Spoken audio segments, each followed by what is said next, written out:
एगो आर्मी अभ्यर्थी के जवान बाबा के दरबार में गइल बने।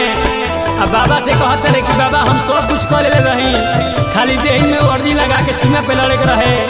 अचानक सरकार सपना पे पारी फेर दिलस। अपन दुख कहानी बताओ तने बाबा से कैसे।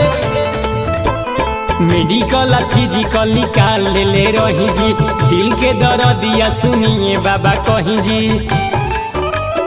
ए जी मेडिकल फिजिकल निकाल ले रही जी, दिल के दर्दिया सुनिए बाबा कहीं जी। देही पवर दीना चढ़ल भोले दानी, देही पवर दीना चढ़ल भोले दानी। हे महादेव फिरल सपना पानी, हे महादेव फिरल सपना पानी, हे महादेव फिरल सपना पानी। हे बौरहवा बाबा हो, जिंदगी दिहल सदागा हो।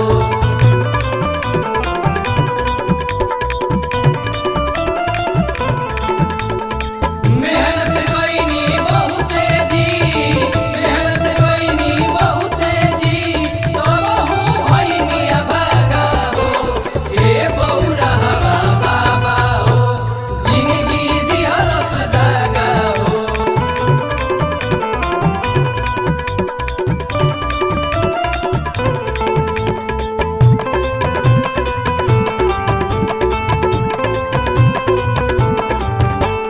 हितना ता हंसताने गाँव घर गोतिया, गाँव घर गोतिया हो, गाँव घर गोतिया।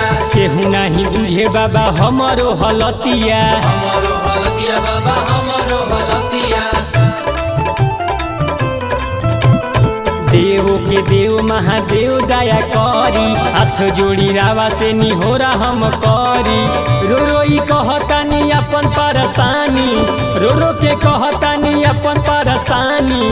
हे महादेव फिरल सपना पानी, देही पवर दीना चढ़ल भोले दानी। हे महादेव फिरल सपना पानी, हे महादेव फिरल सपना पानी। बॉर्डर पर लड़े जैती, देशवा के रक्षा करती सपना रहे। बॉर्डर पर लड़े जैती, देशवा के रक्षा करती सपना रहे।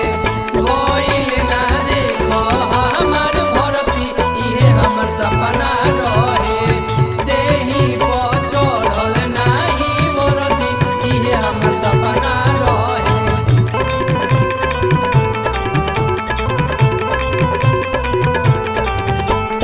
हर साल सावन में करीला जल ढारी, करीला जल ढारी, करीला जल ढारी। विजय प्रकाश के जिंदगी सवारी। जिंदगी सवारी, जिंदगी सवारी।